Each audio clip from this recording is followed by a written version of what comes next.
Prepare yourself for 13 of the most embarrassing tech fails of all time, from the keyboard with 113 OLED displays inside of it, to PlayStation's most expensive mistake ever in history, to literal global apocalypse. Starting with McDonald's, who, in one of the weirdest collabs of all time, went into partnership with IBM in 2021 to run a trial of an AI-assisted voice ordering system at about 100 of their drive-thrus. Guess what happened when TikTok got their hands on it? Giving orders to the wrong cars, multiplying items, and I'm not talking someone walking away with a single extra chicken nugget. People were leaving with hundreds of dollars worth of nuggets. And I think the most embarrassing, and yet at the same time also the most we probably should have seen this coming error, giving people ridiculous combinations of products that any human would realize make no sense at all. Like ice cream with ketchup and butter, or I really wish I was joking, ice cream with bacon on top. But hey, at least that means the McDonald's ice cream machine was actually working for once. All while having the audacity to correct the pronunciation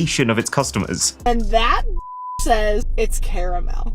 Like, huh? So yeah, McDonald's basically had to end the trial ASAP, but we got some pretty good laughs out of it. A pretty harmless 1 out of 10 fail. The same can't be said for number 12 though. Because in 2005, an unknown Russian design company called Art Lebedev released a series of concept images for a revolutionary new type of keyboard. A keyboard called the Optimus Maximus, which, yeah, that's a pretty sick name, where each individual key has its own tiny display. And that's kind of amazing because it means every single key can be whatever you want it to be. So let's say I get a little bored of the normal QWERTY keyboard layout. Bam. And it's kind of mind-frying just the power that this gives you. Every single key can be a letter, a number, a direct shortcut to a Photoshop tool, or your ultimate move in League. It's kind of like the MacBook Touch Bar, but useful. You could change your whole keyboard's language with one press, and there's even a programmable side panel which could allow you to fast swap between applications. Now you might be thinking, in 2005? Surely that kind of miniaturized LCD display technology just wasn't there at the time. And you would be right. This was meant to be a concept, but people just got so excited by it that Lebedev decided this is our chance to do something big. We actually have to make this thing. They quickly realized that LCD displays at the time were too dim for what they wanted to do, so they decided to go with OLED, tech that wasn't really a big thing yet in 2005, especially in such a tiny form. Wow. Which means that as well as having to make this monster of a keyboard, they also ended up having to create their own proprietary miniature OLED display technology, just so they could fit one of them under each one of these transparent keys, which they did by working with a Taiwanese supplier called iDisplay. And somehow, after all of that, they actually managed to ship a working product in 2008. Sadly, they got too caught up in the hype themselves. This company became so obsessed with achieving this goal of 113 OLED displays that they forgot to actually make the typing experience good. These keys have such high resistance that you're just tired after like a minute of using it. Oh yeah, and the thing was priced at $1,500 when it launched. So only a very small fraction of the people who first expressed interest actually followed through and bought the thing. I'm only going to give this a 2 out of 10 fail though, because there was a silver lining. Remember iDisplay? Well, they put so much time and effort into helping to create this mini under keyboard OLED tech that they decided to run with it anyway. And they were eventually purchased by Elgato, which is what led to the Elgato Stream Deck, which even today is one of the must-have gadgets for any streamer. But not every story has a happy ending. Some of them have a nappy ending. This is Paul and Rachel Barron, who, after being completely unable to find a washable swim nappy for their son that was actually good and actually fit, decided to make their own. They started a company called Bow & Bell Littles, selling them on Amazon, and very quickly hit $1 million in sales. These guys were killing it. They were appearing on shows, they were being profiled by Forbes. But 4 years ago, possibly the absolute worst thing that could have happened. Amazon, you know, the nearly $2 trillion technology company, sent one customer a used diaper. And you bet that customer left a review. The diaper arrived used and was covered in poop stains. Nothing could have been more disgusting. These were not small stains either. I was extremely grossed out. Now this sticky situation was nothing to do with the Barons. This happened because the person at Amazon responsible for checking returned products before sending them out to new customers did a pants job. But the worst part of this is, after the Barons saw this review and they scurried to tell Amazon that it wasn't their fault, that it could very heavily damage their business and to take it down, Amazon refused. And the barons were right. This one review did completely tank their business. 4 years later, they're now $600,000 in debt, including a loan that has their house up as collateral. It's only after Bloomberg published an article about the whole debacle that Amazon finally agreed to take the review down. But the damage was already done. So 4 out of 10 fail. Made worse by the fact that it wasn't even these guys' fault. So if you ever find yourself in the market for a washable swim nappy, now you know where to go. Just maybe don't return it after you've used it. Okay, we've seen all sorts of laptops over the years. Super high-end gaming laptops, super affordable $400 laptops. But what on earth does a $100 laptop look like? Well, in 2005, the founder of the MIT Media Lab, Nicholas Negroponte, formed One Laptop Per Child, a non-profit whose goal was to transform education in the developing world by creating and distributing as many devices as possible to children in schools. And the device that was going to change children's lives? The XO, a quirky little green plastic laptop designed to be produced as cheaply as possible while still giving disadvantaged kids access to a computer. And this thing had a lot of thoughtful features packed into it for its tiny cost, especially considering this was 2005. A hand crank that would allow children to power their device even if they didn't have access to an electrical outlet, which means that the device ran on a tiny fraction of the power of probably whatever you're watching this on, and that was crucial to allow kids to use it outside of school. The screen could flip around to turn it into an e-reader. The thing was made of shock-absorbing plastic and rubber, a feature that Negroponte clearly very much enjoyed showing off. A rubberized spill-proof keyboard, as well as all the ports being covered by the Wi-Fi antennae when closed, all with a logo in various colors so that kids could tell their laptops apart. And the absolute core of the whole thing was that the device ran on a Linux-based operating system, giving kids total access to the computer. The organization actually managed to gather so much steam that they were even offered free macOS licenses by Steve Jobs himself, which that never happens. But Negroponte turned them down just to keep the system as open as possible. All this for only $100. And they didn't even want to stop there. We really believe that we can make literally hundreds of millions of these machines available to children around the world, Negroponte promised. And it's not just $100, it's going to go lower. If you're thinking this is all too good to be true, good instincts. And people started to pick up on this when the crank broke off at the live demo. Not a great start. And by the time the laptop actually came out, a lot of these promises had just mysteriously vanished. There was no crank, although I guess you can kind of see why. It wasn't as durable as promised. The SSD only had 1 GB of storage. The screen was terrible. And the worst part of it was this whole project was geared around this being the $100 laptop. But even with all of these quality cuts, they only managed to get the launch price down to $130, which then went up to $180 in the next revision. So by the end of this, all the critics were convinced that the money that had been put into this project would have been far better spent on things that people in developing nations actually want and need, like, you know, better schools and clean drinking water. 4 out of 10 fail. Now, do you remember this little guy? This, alongside the Humane AI pin, were literally supposed to be the next step in the evolution of personal tech, after the smartphone, thanks to something called the Large Action Model, an AI system that can not just talk to you, but also perform actions based on what you say. Like, for example, communicate completely on your behalf with flights and hotels to book your entire holiday from just you saying a couple of words, which excited enough people to make $10 million in the first 5 days alone. But spoiler alert, no one would ever trust it to do that, because the Rabbit R1 sucks. The battery sucks, it requires its own SIM card if you want to use it on the go, and this thing suffered from some major security vulnerabilities from launch that Rabbit basically ignored. But the most fundamental, it wasn't needed. Everything this thing does can already be done completely on your smartphone, as well as a whole load of things that this can't, which led a lot of people to ask the question, sure, the teenage engineering design device housing does look really cool, but shouldn't this just be an app?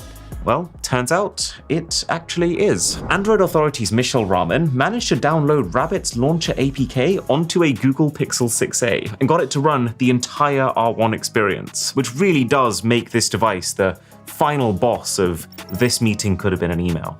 And in a similar vein of companies biting off more than they could chew, oh my god, You know Hewlett-Packard, or HP? If so, in all likelihood it's because you've used one of their PCs in your school computer room or the library, because they're affordable and they do the job. They're not exactly the company you think of as the front runners of consumer technology. However, in 2011, 1 year after the release of the iPad, HP decided it was their time to shine. They wanted to take on Apple with the HP touchpad. And HP weren't stupid enough to just try and beat Apple at their own game. They promised something different. Because their tablet used the Web OS operating system, built on the same tech as a lot of web browsers, the touchpad promised to be a more open and customizable experience than Apple's walled garden approach, while also maintaining some of the style and flair that Apple's known for, which I think is fair to say was lacking in most Android devices at the time. And because Web OS was based on common web technology, it was supposed to be super developer-friendly too. Now this was a very expensive move, because HP had to acquire Palm, who made Web OS, for,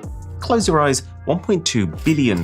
So I'm sure everyone at the company was just praying that this would pay off. Oh god, there is absolutely no competition between how slick and intuitive the iPad interface is versus this. The touchpad was pretty universally recognized as a much slower, much clunkier, and significantly bulkier iPad.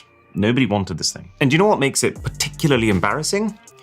The HP was already worse than the original iPad, with it being so buggy on top of everything else. But to finish it all off, by the time this touchpad had actually come out, Apple had just launched this, the iPad 2, which absolutely decimated the thing. This product was performing so poorly, both in terms of sales and customer experience, even after slashing the price by $100, that HP literally took it off the market after only 48 days. They even had to refund retailers for the stock they'd purchased, practically soiling everyone's perception of the whole company, while burning through a hell of a lot of cash while they were at it. 5 out of 10. Now, for number 7, we actually have to go all the way back to 1988, before the World Wide Web, if you can even imagine such a thing. We're talking about a time where only 60,000 computers across fewer than 20 countries were connected to the internet, which was only used by universities, research centers, and government bodies. But then in November that year, a malicious self-replicating worm program was released from a computer at MIT, and 24 hours later, 6,000 of those 60,000 computers had been infected. And let's be very clear, computers in very important places, including major universities like Berkeley and Harvard, and even NASA. The worm used a backdoor in the email systems to get into these computers, which wasn't very hard. Computers at this stage, they were not ready for internet trolls. And while it didn't destroy any files, it rendered those systems practically unusable. Emails were delayed for days, and functions at vital institutions, including, by the way, the military, were blocked, leading to all sorts of key infrastructure having to either wipe their systems or take them offline for over a week in an attempt to rid themselves of the worm. We are talking up to millions of dollars of damage, with obviously the potential for much bigger consequences. But here's where it gets really interesting. Seeing the damage it had caused, an anonymous programmer admitted to 2 friends that he was the one who'd created the worm, but that he hadn't intended it to spiral this much out of control. He asked one of the friends to send an anonymous message across the internet, which included both his apologies and instructions on how to remove the worm, but ironically, few people actually saw this because of the extent of the network damage. The other friend went to the New York Times to try and do some damage control, telling them that the worm was meant to be a harmless experiment, but accidentally revealed the programmer's identity by, well, it wasn't very smart, using his initials, which were easily searchable at his university. So, the New York Times found and outed the culprit, 23-year-old Robert Tappan Morris. And then the FBI got involved. They quickly launched an investigation and found plenty of incriminating evidence, which was used to prosecute him in 1989. And the reason this was so momentous is that Morris was the first person to ever be indicted under US Congress's new 1986 Computer Fraud and Abuse Act. Silver lining though, this was the wake-up call for global cybersecurity. Only a few days after this attack, the US Department of Defense set up America's first computer emergency response team in Pittsburgh. And now that they've woken up, here is how Bitdefender's new Scam Copilot, our sponsor, can help you to avoid the same embarrassment. So, this right here is a scam website. They steal your data, they take your money, and you don't get the products you've paid for. But equally, how on earth would you know? This is how. So my phone has the Bitdefender Scam Copilot baked into it, which means that when I try and load up that same page, it will stop me. Dangerous page blocked for your protection. And it's not just for your browser, this thing protects everything. Like for example, Bitdefender now pre-checks every single email and text as they come in for scams and phishing attempts before I even need to think about clicking them. And there is a lot more, including a live chat that lets you check just about anything else that might look a little dodgy that you're concerned about interacting with. Link below to get yourself the Bitdefender Scam Copilot. Now, at least the Morris worm issues were resolved in the end, though. The Tesla Cybertruck, on the other hand, has just been one continuous rocky road of problems. Ever since its very inception, where the bulletproof windows smashed during a demo to show how bulletproof they were. But who would have thought that that wouldn't even be its biggest issue? Because now the thing's actually out, this thing has been recalled 5 times just this year. January for a warning light font size that was too small. Not something I ever considered before, but absolutely a real danger. Thankfully, they managed to fix this one remotely with an update. April for a dodgy accelerator pedal, which could dislodge from its pad if pushed too hard, getting stuck on the throttle, which if you think about it is as bad as an issue can get on a car. In June, Tesla had to issue 2 recalls on the same day because of faulty windshield wipers. I mean, who would have guessed that the Cybertruck's bizarre single 4-foot-long wiper might not work perfectly? It was failing due to excessive electrical current, requiring the entire motor to be replaced. And then one for the sail applique, the long strip of plastic lining on top of the sides of the bed, which was poorly installed on some vehicles, and has fallen off in at least 2 cases, creating a road hazard that very much has the potential to be deadly. And then finally, in October, due to a software issue that delays or prevents the rear view camera from showing you its feed. The result? Over 27,000 Cybertrucks have been recalled. That's basically every Cybertruck ever made. And as of July the 8th, Tesla has also been offering free motor replacements. They said it's not dangerous to drive with the old one, and they haven't officially called this a recall, but given that so far the Cybertruck has given people all the confidence of a wet paper bag with wheels on it, I don't know how many people are going to believe that. This smells like a 6 out of 10 fail to me. And now we're in the top 5. Now it just goes from bad to worse. Have you heard of Concord? I'm going to guess you haven't, and that's part of the problem. See, Concord is a video game that should have gone gangbusters. It was a hero shooter, one of the most popular genres in gaming history. It was developed by ex-Bungie staff, you know, the people who worked on the very successful Destiny 2. And it was a PlayStation Studios game, meaning that it's published by PlayStation themselves. And refreshingly, it was going to be a one-time $40 purchase with no battle pass or microtransactions. So what could go wrong? Well, as soon as the first trailer dropped, people immediately lost interest. And that includes me. I was watching the PlayStation event live when they announced this, like, what did I just see? Sure, we love a good hero shooter, but ever since Overwatch exploded onto the scene in 2016, the entire industry has just been pumping out clones of that game that basically do nothing new. So we're at a stage now in 2024 where people are very fatigued of the genre. But that's far from the full deal, because the character designs were boring and also particularly aesthetically unappealing, which sounds silly, but a genre like this actually needs players to want to look like the heroes they're playing as, especially since this entire genre revolves around unlockable skins that you want to be desirable to keep players playing. The 70s sci-fi aesthetic just wasn't resonating with kids who were born 30 years later, let alone the fact that it just made the entire world look like a knockoff Guardians of the Galaxy without the charm. And arguably the biggest problem, Sony really failed to market the game at all. Like, this first trailer was 3 months before the release of the game, which is probably why you've never heard of it. Even so, I don't think anyone expected just how badly this game would perform. Concord launched in August 2024, and want to guess how many concurrent players that it had at its absolute peak on Steam? To give you an idea, Counter-Strike 2 has nearly 2 million players. Concord? 697. And you know what makes it many times worse? Concord's been in development for 8 years. And you might be thinking, well, surely that means the game's going to be good. And according to reviews, it actually was at least fun to play. But what happened 8 years ago?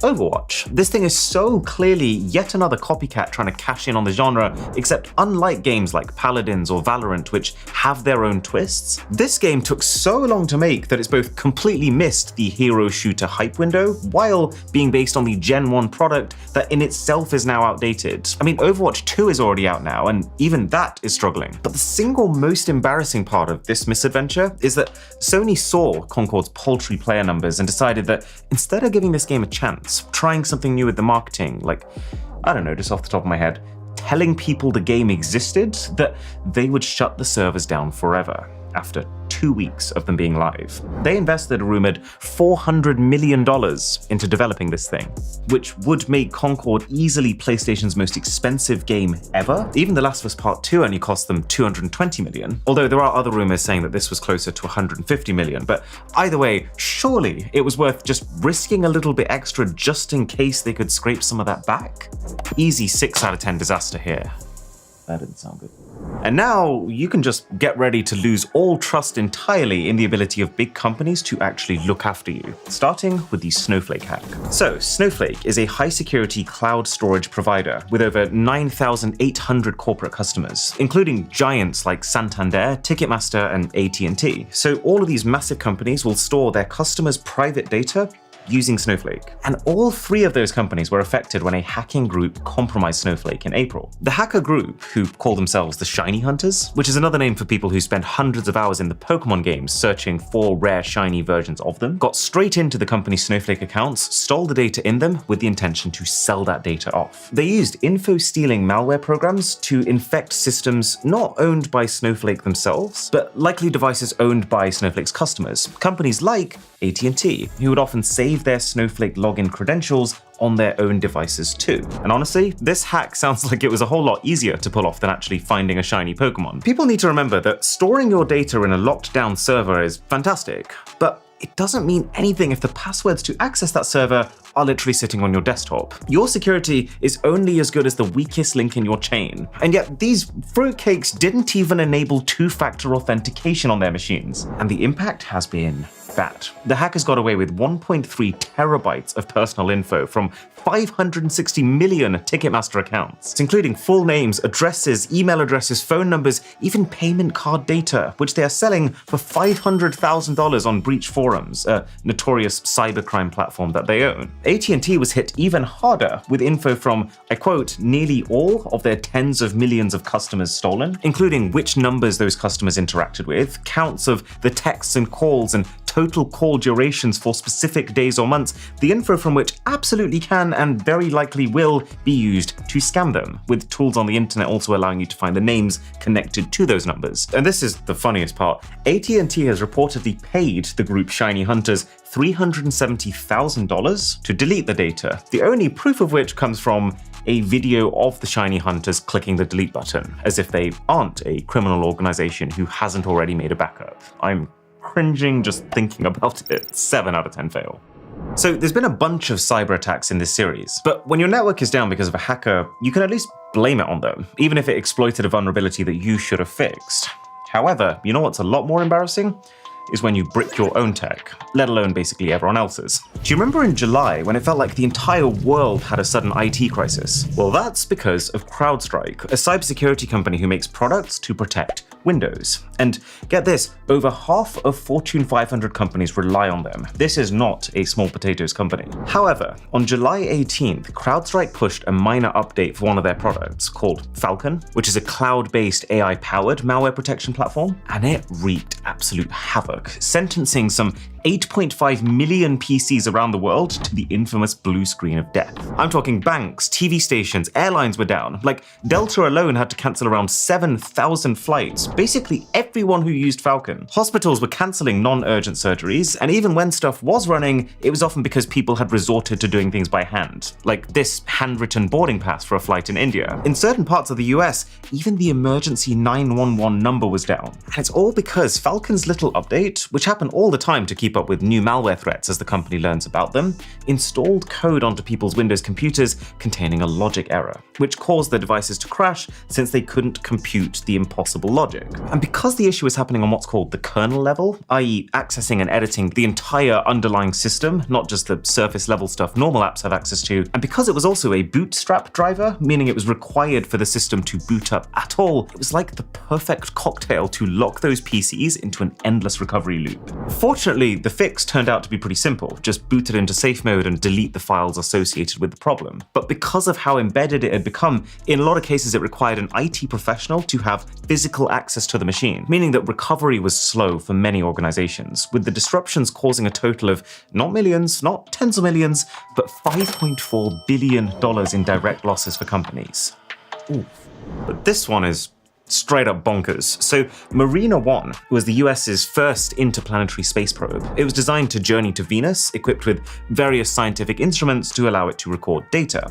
Spoiler alert, it didn't get there, and you're not going to believe how embarrassing the reason is. The thing was supposed to fly past Venus and use these sensors to collect data about the planet, keeping in contact with mission control for about 15 weeks total. But after all of the work that was put into designing and constructing the craft, which was composed of over 54,000 components, disaster struck. It successfully lifted off on July 22nd, 1962, flying nearly 100 miles upwards for 3.5 minutes until suddenly, randomly, it veered off course. So much so that they had to issue the self-destruct command to avoid a collision with ships in the North Atlantic. The reason it happened, though? The hardware was absolutely fine. The culprit was an unbelievably easy-to-miss software error. A standard R was used in one equation when it should have been an R with an overbar. And the reason that's so important is that the guidance computer on board that's making sure the thing is on track is constantly checking in with its sensors. And the bar on top of the R is the symbol that makes sure it takes the average of those sensors instead of just taking one reading at face value.